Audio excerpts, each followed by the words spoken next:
আসসালামু আলাইকুম ওয়া রাহমাতুল্লাহি ওয়া বারাকাতুহু। বারান্দা একাডেমি অনলাইন স্কুলে স্বাগতম।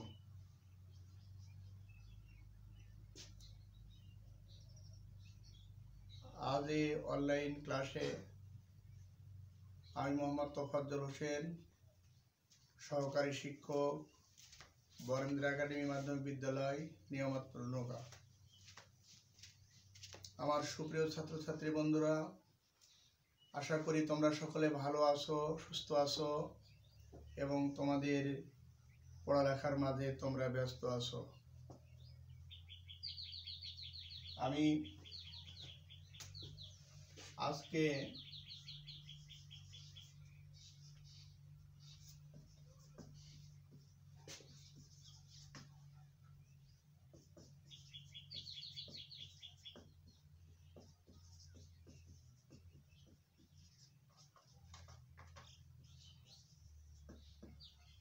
এই অনলাইন ক্লাসে অষ্টম শ্রেণীর সোনামণিদের জন্য ক্লাস নিতে যাচ্ছি। আমার সুপ্রিয় অষ্টম শ্রেণীর ছাত্রছাত্রী বন্ধুরা, তোমরা যে যেখানে আছো, আশা করব তোমরা আজকের এই ক্লাসটি দেখবে, যাতে করে তোমরা উপকৃত হতে পারবে। আমি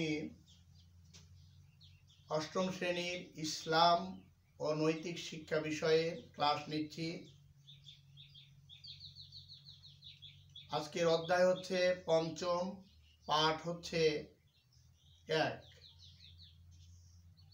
পঞ্চম অধ্যায়ের 1 নম্বর পাঠে আদর্শ জীবন চরিত। তোমরা বোর্ডের দিকে লক্ষ্য করো, লেখা রয়েছে আদর্শ জীবন চরিত। পাঠ নম্বর 1, হযরত সুলাইমান আলাইহিস সালামের জীবনী সম্পর্কে আলোচনা করব। আমার সুপ্রিয় অষ্টম শ্রেণীর ছাত্রছাত্রী বন্ধুরা, তোমরা যে যেখানে আছো ক্লাসটি দেখবে। আজকের এই ক্লাসে আলোচনা হচ্ছে হযরত সুলাইমান আলাইহিস সালামের জীবনী। আমরা আজকের এই পাঠে জানতে পারবো পরিচয়, হযরত সুলাইমান আলাইহিস সালামের পরিচয় আমরা জানতে পারবো। পরিচয় আজকে আলোচনা করা হবে। পরিচয় শিখনফল, আজকের এই পাঠের শিখনফল হচ্ছে পরিচয়, হযরত সুলাইমান আলাইহিস সালামের পরিচয়। তারপরে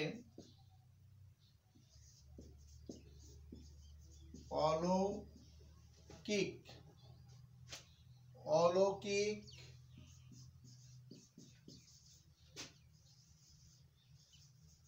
ক্ষমতা লাভ।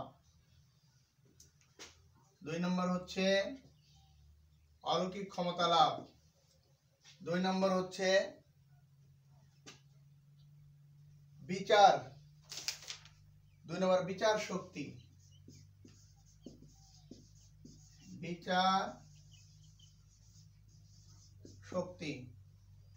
3 নম্বর হচ্ছে বাইতুল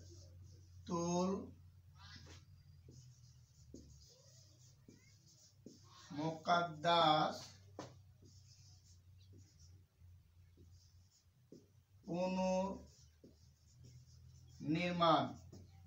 পুনর্নির্মাণ। 5 নম্বর হচ্ছে রাজত্বকাল। 5 নম্বর হচ্ছে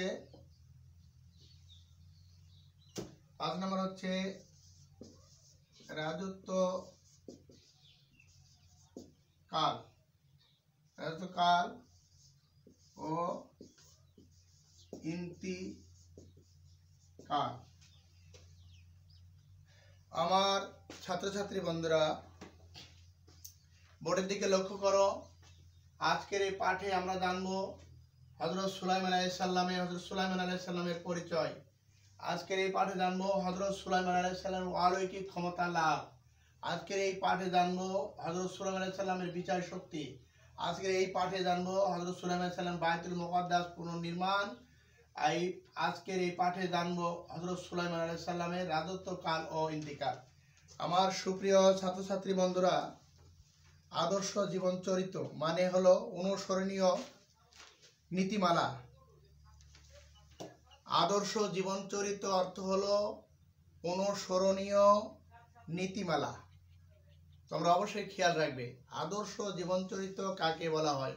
তোমরা অবশ্যই খেয়াল রাখবে যে আদর্শ জীবন চরিত্র বলা হয় অনুসরণীয় নীতিমালাকে। অনুসরণীয় নীতিমালাকে আদর্শ জীবন চরিত্র বলে। অর্থাৎ যে চরিত্রগুলা, যে আদর্শ দেখে আমরা, যার অনুসরণ করে আমরা জীবন পরিচালনা করতে পারি। আল্লাহ তাআলা তার পবিত্র কালামুল্লাহ শরীফে বলেছেন, কুল ইন কুনতুম তুহিব্বুনাল্লাহা ফাত্তাবিউনি ইউহিব্বুকুমুল্লাহ ওয়া ইয়াগফির লাকুম যুনুবাকুম আল্লাহু গফুরুর রহিম। সূরা আল ইমরানে কত সুন্দর করে আল্লাহ বললেন যে নবীজি আপনি বলে দেন, যদি কেউ আমি আল্লাহ আমাকে ভালোবাসতে চাই তাহলে তারা যেন আপনার অনুসরণ করে, তাহলে আমি আল্লাহ তাদেরকে ভালোবাসবো। আর ইয়াগফির লাকুম যুনুবাকুম, আমি আল্লাহ তাদের জীবনের সব গুনাহ মাফ করে দেব। আমার প্রিয় ছাত্রছাত্রী বন্ধুরা, তাহলে আল্লাহ এই আদর্শ জীবন চরিত্রের মতো প্রতীক ছিলেন আল্লাহ পাকের প্রিয় নবী রাসূলগণ। তাদের অনুসরণের কথা আল্লাহ পাক বলেছেন। তাহলে এই বিষয়ে আজকে আমরা আলোচনা করছি আদর্শ জীবন চরিত্র। তোমরা অবশ্যই জানবে যে আদর্শ জীবন চরিত্রের মতো প্রতীক ছিলেন আল্লাহ পাকের প্রিয় নবী এবং রাসূলগণ। নবী রাসূলগণ ছিলেন, তাদের মধ্যে একজন নবী ছিলেন হযরত সুলাইমান আলাইহিস সালাম অন্যতম। আমার প্রিয় ছাত্রছাত্রী বন্ধুরা, তাহলে আমরা আসি আজকের পাঠের প্রথম আলোচনায়। যে পরিচয় বলা হচ্ছে হযরত সুলাইমান আলাইহিস সালামের পরিচয়। সংক্ষিপ্তভাবে পরিচয় আলোচনা করছি। হযরত সুলাইমান আলাইহিস সালাম কে ছিলেন? আল্লাহ পাকের একজন নবী ছিলেন। হযরত সুলাইমান আলাইহিস সালাম আল্লাহ পাকের একজন নবী ছিলেন। হযরত সুলাইমান আলাইহিস সালাম আল্লাহ পাকের একজন কি ছিলেন? নবী ছিলেন, প্রসিদ্ধ নবী ছিলেন আল্লাহ পাকের। হযরত দাউদ আলাইহিস সালামের, আল্লাহ পাকের আরেকজন নবী ছিলেন দাউদ আলাইহিস সালাম। এই দাউদ আলাইহিস সালামের কনিষ্ঠ পুত্র ছিলেন হযরত সুলাইমান আলাইহিস সালাম। সুলাইমান আলাইহিস সালাম তিনি আনুমানিক খ্রিস্টপূর্ব 970 বা 975 জন্মগ্রহণ করেন। তার পৃথিবীতে, আমার প্রিয় ছাত্রছাত্রী বন্ধুরা, এই পৃথিবীর সমস্ত বাদশাহ, পৃথিবীর সমস্ত রাজত্বকাল যারা চালাইছে, রাজত্ব পরিচালনা করেছেন যারা, তাদের মধ্যে 4 জন বাদশাহ, তাদের মধ্যে হযরত সুলাইমান আলাইহিস সালাম ছিলেন অন্যতম একজন ছিলেন। আলহামদুলিল্লাহ, হযরত সুলাইমান আলাইহিস সালাম একজন ছিলেন। সমস্ত পৃথিবীর বাদশাহী পরিচালনা করেছিলেন, এই পৃথিবীর বাদশাহী পরিচালনা করেছিলেন। তাদের মধ্যে হযরত সুলাইমান আলাইহিস সালাম ছিলেন একজন। হযরত সুলাইমান আলাইহিস সালাম 4 জন বাদশার মধ্যে। তোমাদের যদি প্রশ্ন করা হয়, বলা হয় যে পৃথিবীর সমস্ত পৃথিবীর শাসন কার্য অর্থাৎ রাজত্বকাল বা বাদশাহ ছিলেন কয়জন, তখন তোমরা বলবে 4 জন। তাদের মধ্যে একজনের নাম হযরত সুলাইমান আলাইহিস সালাম। আমার সুপ্রিয় ছাত্রছাত্রী বন্ধুরা, হযরত সুলাইমান আলাইহিস সালাম পৃথিবীর শাসক ছিলেন। তিনার পিতা, তিনি যখন উপনীত বয়স হওয়ার পর তিনার পিতা হযরত দাউদ আলাইহিস সালাম, তোমাদের বলেছি তিনি ছিলেন দাউদ আলাইহিস সালাম, অর্থাৎ দাউদ আলাইহিস সালাম আল্লাহ পাকের নবী ছিলেন, নবীর ছেলে নবী। দাউদ আলাইহিস সালাম যখন ইন্তিকাল করলেন, বিদায় হয়ে গেলেন, তখন দাউদ আলাইহিস সালামের পরে স্থলাভিষিক্ত হলেন, এবার নবী পেলেন হযরত সুলাইমান আলাইহিস সালাম। হযরত সুলাইমান আলাইহিস সালাম তিনি সমস্ত পৃথিবীর রাজত্ব পরিচালনা করেছিলেন। আমার সুপ্রিয় ছাত্রছাত্রী বন্ধুরা, তোমরা অবশ্যই মনে রাখবে হযরত দাউদ আলাইহিস সালাম জন্মগ্রহণ, তিনি একজন আল্লাহ পাকের প্রসিদ্ধ নবী ছিলেন। হযরত দাউদ আলাইহিস সালাম 970-975 খ্রিস্টপূর্বে জন্মগ্রহণ করেছিলেন। হযরত দাউদ আলাইহিস সালাম নাউজুবিল্লাহ, হযরত দাউদ আলাইহিস সালাম, হযরত সুলাইমান আলাইহিস সালাম, পৃথিবীতে 4 জন বাদশা ছিল। 4 জন বাদশার মধ্যে তিনি ছিলেন একজন অন্যতম। হযরত সুলাইমান আলাইহিস সালাম ছিলেন হযরত দাউদ আলাইহিস সালামের কনিষ্ঠ পুত্র। হযরত দাউদ আলাইহিস সালামের ইন্তিকালের পর হযরত সুলাইমান আলাইহিস সালাম নবুয়ত লাভ করেন। অবশ্যই তোমরা পরিচয় বলতে পারবে এই হযরত সুলাইমান আলাইহিস সালামের পরিচয়, তাহলে জিজ্ঞেস করা হলে তোমরা যেন অবশ্যই বলতে পারো। আমার প্রিয় ছাত্রছাত্রী বন্ধুরা, এবার আসো অলৌকিক ক্ষমতা লাভ।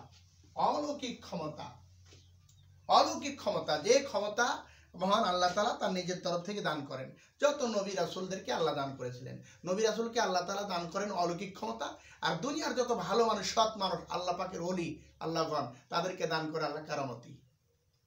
তোমরা এই জিনিস ভালোভাবে মনে রাখবে, অলৌকিক ক্ষমতা আর পৃথিবীর কোনো মানুষকে দেওয়া হয় না। অলৌকিক ক্ষমতা একমাত্র দেওয়া হয়, একমাত্র অলৌকিক ক্ষমতা দেওয়া হয়েছে নবী রাসূলগণকে। আমাদের বিশ্ব নবী হযরত মুহাম্মদ সাল্লাল্লাহু আলাইহি সাল্লামকে দেওয়া হয়েছে যত মর্যাদা অলৌকিক ক্ষমতা। বিশ্ব নবীজির কাছে একদিন আবু জেহেল এক টুকরা পাথর ধরে বলে, তুমি বলতে পারবে এর মধ্যে কি?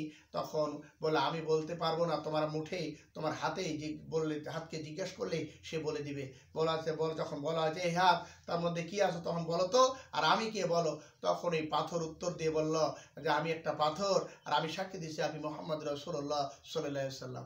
আমার সুপ্রিয় ছাত্রছাত্রী বন্ধুরা, আল্লাহ পাক এইভাবে অনেক নবী রাসূলদেরকে অনেক মর্যাদা দান করেছিলেন, অলৌকিক ক্ষমতা দান করেছিলেন। এগুলোকে মজিজা বলা হয়, মজিজা বলা হয়, আরবিতে বলা হয় মজিজা।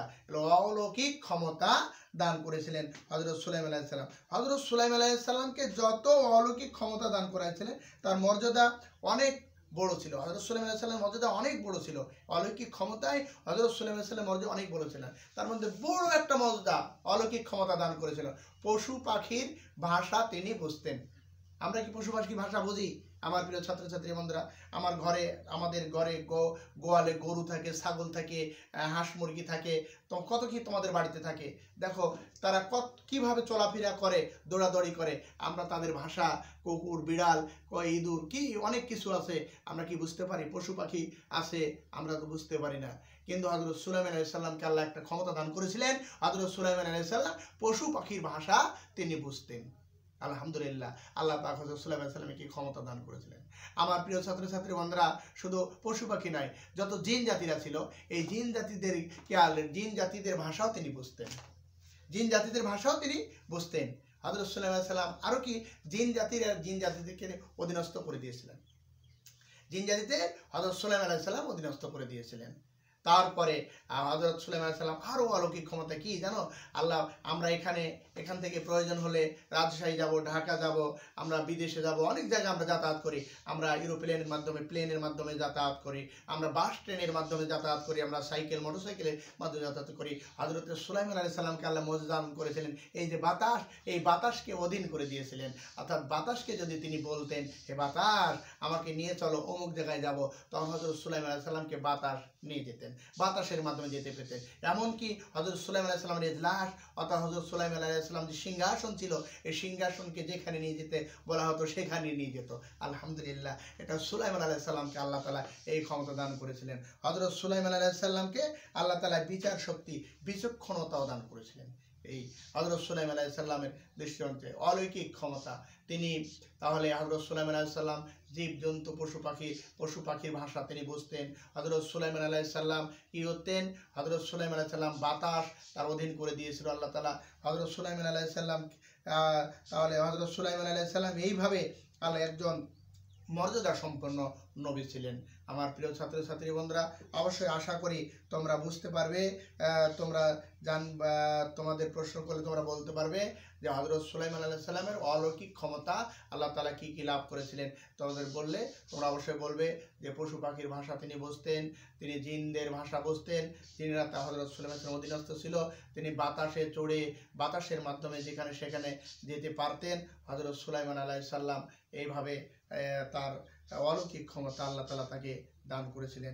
আমার প্রিয় ছাত্রছাত্রী বন্ধুরা, এবার আসো আমরা আলোচনা করব হযরত সুলাইমান আলাইহিস সালামের বিচার শক্তি। এবার আলোচনা করব হযরত সুলাইমান আলাইহিস সালামের বিচার শক্তি। বিচার শক্তি কেমন ছিল হযরত সুলাইমান সালাম? বিচক্ষণতা, আল্লাহ তাআলা তাকে অনেক জ্ঞান দান করেছিলেন। হযরত সুলাইমান আলাইহিস সালামকে আল্লাহ তাআলা অনেক জ্ঞান দান করেছিলেন। তিনি ছিলেন প্রজ্ঞা ও ধী শক্তি ছিল খুবই প্রখর। হযরত সুলাইমান সাল্লাম প্রজ্ঞা ও ধী শক্তি ছিল খুবই প্রখর। তার বিচক্ষণতা আল্লাহ তাআলা তাকে দান করেছিলেন। হযরত সুলাইমান আলাইহিস সালামের বিচার শক্তি কেমন ছিল এই বিষয়ে তোমাদের কাছে একটি কথা বলি যে হযরত সুলাইমান আলাইহিস সালামের কাছে দুইজন নারী আসলো। দুইজন নারী, তো হযরত সুলাইমান আলাইহিস সালামের কাছে দুইজন নারী আসলো একটি সন্তান নিয়ে। কয়টি সন্তান? একটি সন্তান নিয়ে। একটি সন্তান নিয়ে যখন আসলো, সুলাইমান আলাইহিস সালামের কাছে দাবি করলো যে এই সন্তানের মা আমি। দুইজন মেয়ে, একজন মেয়ে বলছে এই সন্তানের মা আমি, আরেকজন মেয়ে ও বলছে যে এই সন্তানের মা আমি। আমার চাই এই সন্তানটি আমারই। ওই মেয়ে বলছে না আমারই চাই, এই সন্তান আমার। আমার প্রিয় ছাত্রছাত্রী বন্ধুরা, এবার তোমরা চিন্তা করে দেখো, একটি ছেলে দুইটি মা, দাবি করে দুইজনই তার সন্তান, তাকে হতে পারে? মা তো দুইটি, ছেলে তো একটি, তাহলে কেমন করে হতে পারে? হযরত সুলাইমান আলাইহিস সালাম কে বললেন, হুজুর আমার ছেলে আমাকে দেওয়া হোক। আরেক মেয়ে বলছে, হুজুর আমার ছেলে আমাকে দেওয়া হোক। আমার প্রিয় ছাত্রছাত্রী বন্ধুরা, এবার হযরত সুলাইমান আলাইহিস সালাম করলেন, ওই ছেলেকে তার মেয়ে দুটির কাছ থেকে ছেলেটিকে টেনে নিলেন। টেনে নেওয়ার পরে মাটিতে শোয়াই দিলেন এবং একটা ধারালো অস্ত্র আনতে বলা হলো, যেটা দিয়ে কাটা হয়, ছুরি ধরনের ছুরি আনতে বলা হলো। ছুরি আনা হলো, ছুরি হযরত সুলাইমান আলাইহিস সালাম হাতে দিলেন। হযরত সুলাইমান আলাইহিস সালাম এই ছুরি নিয়ে তিনি ওই ছেলেটির কাছে গেলেন, যে শুয়ে দেওয়া আছে, ছেলেটির গলার উপর ধরলেন, ধরে কেটে দিবেন। সুলাইমান আলাইহিস সালাম বললেন যে এবার 2 টুকরা করে দেব, 2 টুকরা করে দিয়ে 1 টুকরা একজনকে দেবো, আরেক টুকরা আরেকজনকে দেবো। 2 মেয়েই দাঁড়ায় আছে, ভালোভাবে শোনো, 2 মেয়েই দাঁড়ায় আছে। ছেলেটিকে শুয়ে দেওয়া হয়েছে, শুয়ে দেওয়া হলে সুলাইমান আলাইহিস সালাম এবার ছেলেটিকে জবাই করে বা দ্বিখণ্ডিত করবে, অর্ধেক করবে, অর্ধেক এক মাকে দেবে, অর্ধেক আরেক মাকে দেবে। এই বলে তিনি উদ্যত হলেন যখন জবাই করার জন্য, এমন সময় একজন মা চিৎকার করে বলে উঠলেন যে, হে আল্লাহর নবী, আমার প্রয়োজন নাই, শিশুটি আমি নেব না, ওর মা আমি নয়, যে মেয়েটি দাঁড়ায় আছে ওটা ওর মা, ওকে দেওয়া হোক। আরেকজন মা দাঁড়াইছিলেন, তিনি হাসলেন না, তিনি কিছুই বললেন না, তিনি শুধু দাঁড়ায় রয়েছেন। হযরত সুলাইমান আলাইহিস সালাম হাতের ছুরি ফেলে দিলেন, ছেলেটিকে তুললেন, ধুলাপাটি ঝেড়ে দিয়ে বললেন, যে মা চিৎকার দিয়ে বলল যে ছেলেটি আমার নয়, ওই মেয়েটিকে দিয়ে দেন, জবাই করার দরকার নাই। এই মায়ের হাতে ছেলেটি দিয়ে দিলেন। তিনি বুঝালেন এইভাবে যে আসলে প্রকৃত মা সন্তানকে জবাই করতে দিবে না। তোমরা কিভাবে বুঝতে পারছো? দেখো হযরত সুলাইমান আলাইহিস সালাম কিভাবে তার বিচক্ষণতার মাধ্যম দিয়ে তিনি একটা বিচার করে দিলেন। এই বিচার শক্তি কত প্রখর ছিল আল্লাহ তাআলা, তাকে কত প্রজ্ঞা ও প্রখরতা দান করেছিলেন, তার মেধা শক্তি কত প্রখর করেছিলেন আল্লাহ তাআলা তার মেয়েকে এইভাবে তিনি তার মাকে দিয়ে দিলেন। ছেলেটির আসল মা নিলেন, নকল মাকে তিনি শাস্তি দিলেন বা সেখান থেকে বিদায় করে দিলেন। আমার প্রিয় ছাত্রছাত্রী বন্ধুরা, আরেকটি ঘটনা ছিল তার বাল্যকালে। তার বাবা তখন নবী ছিলেন, তার বাবা তখন বিচার কার্য পরিচালনা করতেন। অর্থাৎ আগেই বলেছি যে তার বাবা একজন নবী ছিলেন, তার বাবার নাম ছিল দাউদ আলাইহিস সালাম। এই দাউদ আলাইহিস সালাম নবীর কাছে এসেছে 2জন লোক। কয়জন লোক? 2জন লোক এসেছে, একজন কৃষক আর একটা রাখাল। রাখালের ছিল কিছু ছাগল, আর এই কৃষকের একটা শস্য ক্ষেত। তো হঠাৎ করে গোয়াল ঘর থেকে এই ছাগল বা ভেড়াগুলো বের হয়ে গিয়ে শস্য ক্ষেত্রে লেগে গিয়ে তার শস্য ক্ষেত্র খেয়ে একেবারে সাবার করে দিয়েছে, শেষ করে দিয়েছে। এখন সকালবেলা দেখে তার শস্য ক্ষেত্রে শস্য নেই, তো কার ছাগল? অমুকের ছাগল ভেড়া খেয়ে নিয়েছে। সংবাদ পাওয়ার পর তার নামে অভিযোগ করা হয়েছে, হযরত দাউদ আলাইহিস সালামের কাছে অভিযোগ করেছে। দাউদ আলাইহিস সালাম 2জনকে ডাকলেন, কৃষককে ডাকলেন, এবার ওই রাখালকে ডাকলেন। 2জনই উপস্থিত হলো। 2জনে উপস্থিত হওয়ার পর 2জনকে বললেন যে কথা সত্য কিনা। সত্যতা যাচাই করার পরে হযরত দাউদ আলাইহিস সালাম করলেন কি, যে ওই ছাগলগুলো ওই শস্য ক্ষেত্রের মালিককে দিয়ে দিলেন। ছাগলগুলো শস্য ক্ষেত্রের মালিককে দিয়ে দিলেন এবং দেওয়ার পর বললেন, যাও, তোমার আজ থেকে ছাগলগুলো, যেহেতু তোমার শস্য ক্ষেত্র নষ্ট করে দিয়েছে আর তুমি ক্ষতিগ্রস্ত হয়েছো, তাহলে ছাগলগুলো তাকে দিয়ে দাও। তো তার ছাগলগুলো বা ভেড়াগুলো তাকে দেওয়া হলো, বা দুম্বাগুলো তাকে দেওয়া হলো। তারা 2জন বের হতে বা দেওয়ার অনুমতি দেওয়া হলো, তারা বের হচ্ছে। এমন সময় হযরত সুলাইমান আলাইহিস সালাম জিজ্ঞাসা করলেন, 2জন বের হচ্ছে, 2জনে জিজ্ঞাসা করা হলো কি ঘটনা ঘটেছে। তো বললো যে এই ঘটনা ঘটেছে যে আমার ছাগলে খাওয়ার পরে খেয়ে নিয়েছে, এই জন্য ছাগলগুলো দেওয়ার অর্ডার দেওয়া হয়েছে, তাকে দিতে শস্য ক্ষেত্রের মালিককে দেওয়ার কথা বলা হয়েছে। হযরত সুলাইমান আলাইহিস সালাম বললেন, এই বিচারের ভার যদি আমাকে দেওয়া হতো তাহলে ভালো হতো। এই কথাটি দৌড়ে গিয়ে তাদের মধ্যে একজন হযরত দাউদ আলাইহিস সালামের কাছে বলে দিলেন। দাউদ আলাইহিস সালাম তার ছেলেকে ডাকলেন, অর্থাৎ হযরত সুলাইমান আলাইহিস সালামকে ডাকলেন, ডেকে বলে, বাবা তুমি কিভাবে বিচার করতে বলো তো। বললে, বাবা বিচারটা এইভাবে করলে ভালো হয়, আল্লাহর নবী, বিচারটা এইভাবে করলে ভালো হয়। আপনি যেহেতু শস্য ক্ষেত্রের মালিককে ছাগলগুলি দিয়ে দিলেন, এটা ঠিক আছে, এবার শস্য ক্ষেত্র এই কৃষক এই রাখালকে দিয়ে দেন। তাহলে এই রাখাল এই শস্য ক্ষেত্রটিকে যত্ন করে যেভাবে তার ফসল ছিল, যে অবস্থায় ছিল ওই অবস্থায় ফিরে আনবে, যত্ন করে শস্যগুলো ওইভাবে তুলবে। আর এই কৃষক তার ছাগলগুলো পালবে, পুষবে এবং তার দুধ দহন করে যতদিন পর্যন্ত তার শস্যক্ষেত্র ঠিক না হবে ততদিন সে দুধ খাবে আর ছাগলগুলি সে যত্ন করবে। যখন সে শস্যক্ষেত্র পূর্ব অবস্থায় ফিরে যাবে তখন সে ছাগলের মালিককে দিয়ে দিবে আর শস্যক্ষেত্রের মালিককে শস্যক্ষেত্র ফিরে দিবে। যখন এই কথা বলা হলো হযরত দাউদ আলাইহিস সালাম খুশি হয়ে বললেন, বাবা তোমার রায়টা ঠিক, তোমার ঘটনাটা সত্য। এইভাবে তখন ওই শস্যক্ষেত্রটা আবার ওই রাখালকে দেওয়া হলো আর শ্রমিককে দেওয়া হলো ওই ছাগলগুলো। তারপর পূর্ব অবস্থায় ফিরে গিয়ে তারা তখন সেটা ঠিক করে নিয়েছে। আমার সুপ্রিয় ছাত্রছাত্রী বন্ধুরা, দেখো কত সুন্দর, তোমরা চিন্তা করে দেখো আল্লাহ পাক কি তাকে বিচার শক্তি দান করেছিলেন, আল্লাহ পাক কেমন তাকে এই ক্ষমতা দান করেছিলেন। অবশ্যই তোমরা এইভাবেই তোমাদের বিবেককে, তোমাদের জ্ঞানকে কাজে লাগাবে, এভাবে তোমাদের বিচক্ষণতা তোমরা বাড়াবে। এই আদর্শ জীবন চরিত্রের মাধ্যমে দিয়েই শিক্ষা লাভ করা যায়। আমার সুপ্রিয় ছাত্রছাত্রী বন্ধুরা, এসো এবার আমরা আলোচনা করি বাইতুল মুকাদ্দাস পুনর্নির্মাণ। এবার আমরা আলোচনা করব বাইতুল মুকাদ্দাস পুনর্নির্মাণ। বাইতুল মুকাদ্দাস পুনর্নির্মাণ হযরত দাউদ আলাইহিস সালাম করতে চেষ্টা করলেন। দাউদ আলাইহিস সালাম পুনর্নির্মাণ কাজ সমাপ্ত করার আগে তিনি ইন্তেকাল করেন। দাউদ আলাইহিস সালাম এই বাইতুল মুকাদ্দাস, যে জেরুজালেমের বাইতুল মুকাদ্দাস, এই বাইতুল মুকাদ্দাসকে পুনর্নির্মাণ করার জন্য, বাইতুল মুকাদ্দাস জেরুজালেমের বাইতুল মুকাদ্দাস, সেখানে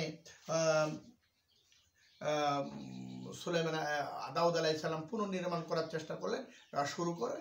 এমন সময় তিনি ইন্তেকাল করেন। আল্লাহর কাছে দোয়া করলেন যে হে আল্লাহ তাআলা, আমার এই আমার ইচ্ছা হলো এই বাইতুল মুকাদ্দাস রেখে যাচ্ছি, আমার যাওয়ার পরে যেন আমার পুত্র এটাকে পুনর্নির্মাণ করতে পারে। এইভাবে তিনি দোয়া করে গেলেন। ইন্তেকালের পর ইন্তেকাল করেছেন, হে আল্লাহ আমার সন্তানের দ্বারা পুনর্নির্মাণ করাও। আল্লাহ তাআলা কবুল করেছিলেন। হযরত দাউদ আলাইহিস সালামের দোয়া আল্লাহ তাআলা কবুল করেছিলেন। হযরত জেরুজালেমে এবার ক্ষমতা, অর্থাৎ জেরুজালেম ক্ষমতা গ্রহণ করে হযরত সুলাইমান আলাইহিস সালাম বাইতুল মুকাদ্দাসের কাজ পুনরায় শুরু করেন এবং মসজিদ নির্মাণ করতে এই বাইতুল মুকাদ্দাস, এটা হলো মসজিদ, একটা মসজিদ, এই বাইতুল মুকাদ্দাস এটা হলো মসজিদ। অর্থাৎ আল্লাহ পাকের যে মসজিদগুলো রয়েছে, তাহলে আল্লাহ তাআলার কাবা ঘর একটা রয়েছে, তারপরে এই ঘর হলো আল্লাহ পাকের সেই বাইতুল মুকাদ্দাস, এই অনেক মূল্যবান মসজিদ। তো এই বাইতুল মুকাদ্দাস নির্মাণ করতে 30,000 শ্রমিক লেগেছিল এবং সময় লেগেছিল 7 বছর। শ্রমিকের সংখ্যা ছিল 30,000 এবং সময় লেগেছিল 7 বছর। আমার প্রিয় ছাত্রছাত্রী বন্ধুরা, তাহলে এই বাইতুল মুকাদ্দাস পুনর্নির্মাণ করেছিলেন হযরত সুলাইমান আলাইহিস সালাম। হযরত দাউদ আলাইহিস সালাম চেষ্টা করেছিলেন, কিন্তু তিনি ইন্তেকাল করার সময় চলে আসলে তিনি আল্লাহর কাছে দোয়া করলেন, আল্লাহ আমার পরে আমার সন্তানের দ্বারা এই কাজটি তুমি সম্পন্ন করায়ও বা সমাপ্ত করায়ও, এই পুনর্নির্মাণ করতে পারে। আল্লাহ তার দোয়া কবুল করেছিলেন। হযরত সুলাইমান আলাইহিস সালাম 30,000 শ্রমিক 7 বছর ধরে এই কাজটি সময় লেগেছিল, 7 বছর সময় লেগেছিল। এবং কথিত আছে যে মূলত এই মসজিদ নির্মাণ করেছিলেন যে শ্রমিকরা, তাদের মধ্যে জিনেরা ছিল, অর্থাৎ মূলত শ্রমিক ছিল জিনেরা, অর্থাৎ জিনদের দ্বারাই এই মসজিদ নির্মাণ করা হয়েছিল। আমার প্রিয় ছাত্রছাত্রী বন্ধুরা, এবার হলো রাজত্বকাল। এবার হলো আমরা আলোচনা করব রাজত্বকাল ও ইন্তিকাল। হযরত সুলাইমান আলাইহিস সালাম 40 বছর নবুয়ত দায়িত্ব পালন করেন এবং সমগ্র বিশ্বে রাজত্ব করেন। 40 বছর ধরে হযরত সুলাইমান সালাম 40 বছর ধরে নবুয়তের দায়িত্ব পালন করেন এবং সমস্ত পৃথিবী তিনি রাজত্ব পালন করেন। হযরত তার শাসনকাল ছিল 960 ও 920 সাল পর্যন্ত, খ্রিস্টপূর্ব পর্যন্ত। তার ইন্তেকালের আমার প্রিয় ছাত্রছাত্রী বন্ধুরা, তাহলে তিনি সমগ্র বিশ্ব তিনি রাজত্ব করেছিলেন, সারা বিশ্বেই তার রাজত্ব কায়েম ছিল। তাহলে তোমাদের যদি প্রশ্ন করা হয় হযরত সুলাইমান আলাইহিস সালামের রাজত্বর এরিয়া কত ছিল, বা তখন তোমরা বলবে যে সমস্ত বিশ্ব। কত বছর তিনি রাজত্ব করেছেন? 40 বছর রাজত্ব করেছেন। এবার ইন্তিকাল। হযরত সুলাইমান আলাইহিস সালাম, খুব মজার ব্যাপার, হযরত সুলাইমান আলাইহিস সালাম ইচ্ছা করলেন যে বাইতুল মুকাদ্দাস আগে বলেছি যে বাইতুল মুকাদ্দাস নির্মাণ করবেন। হযরত সুলাইমান আলাইহিস সালাম বাইতুল মুকাদ্দাস নির্মাণ করবেন সিদ্ধান্ত নিয়ে তিনি কাজ শুরু করে দিয়েছেন। কাজ শুরু হয়েছে এমন সময় তার কাছে বাণী আসলেন যে সুলাইমান আলাইহিস সালাম আপনার জীবন খেলা শেষ, আপনাকে আল্লাহ পাকের সান্নিধ্যে যেতে হবে। এইভাবে যখন ঘোষণা আসলো হযরত সুলাইমান আলাইহিস সালাম তোমরা জেনেছো, তোমাদের বলেছি যে জিন দ্বারা মসজিদ তৈরি হয়েছে, সমস্ত জিনেরা তখন কাজ করছিল, মসজিদে কাজ করছিল। হযরত সুলাইমান সালাম চিন্তা করলেন আমি যদি এখন ইন্তেকাল করি তাহলে কিন্তু জিনেরা কাজ করা বন্ধ করে দেবে। জিনেরা ভয় করতেন সুলাইমান সাল্লামকে, এবার তার ভয়ে কাজ তিনি ইন্তেকাল করবেন, আর ভয় থাকবে না, কাজ বন্ধ হবে।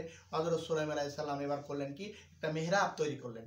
মেহরাব তৈরি করার পরে হযরত সুলাইমান আলাইহিস সালাম সেখানে ঠিক ইবাদত করতেন তিনি যেভাবে, ওই ইবাদতের নিয়ম মাফিক ইবাদতের নিয়মে তিনি দাঁড়ায় গেলেন। এবং ইবাদতের নিয়ম ছিলেন তিনি লাঠিতে ভর করে দাঁড়াতেন। তিনি লাঠির উপর ভর করে একটা কাচের ঘর মেহরাব তৈরি করে দাঁড়ায় গেলেন। ওই মেহরাবের মধ্যে দাঁড়ায় কাচের ঘরের উপর মেহরাব করে দাঁড়ায় গেলেন।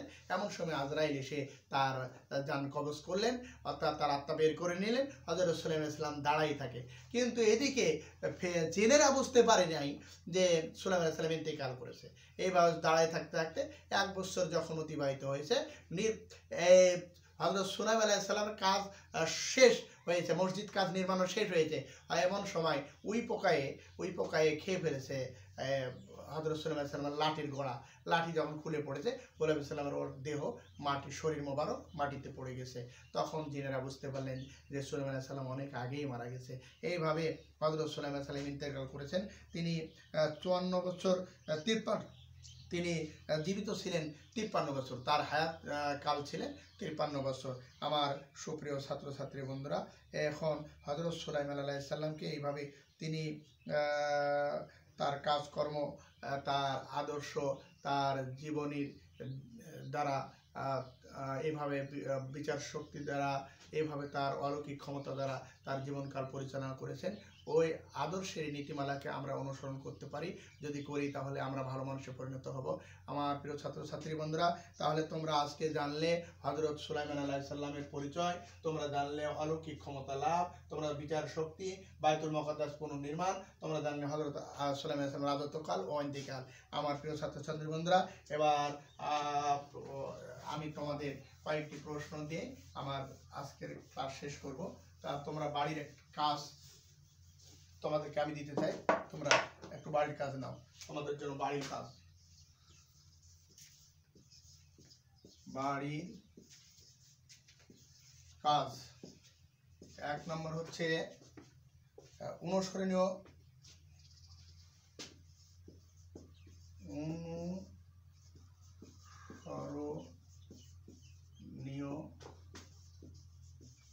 নীতি মালাকে কি বলা হয়? 2 নম্বর হচ্ছে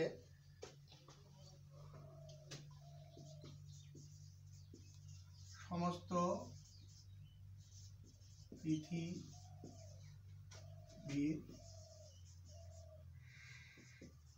শাসক কে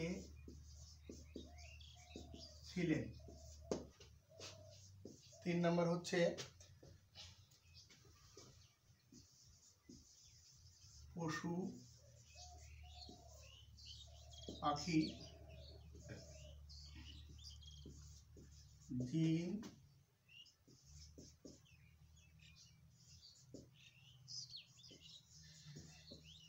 শানের ভাষা বুঝতেন কোন নবী? 4 নম্বর হচ্ছে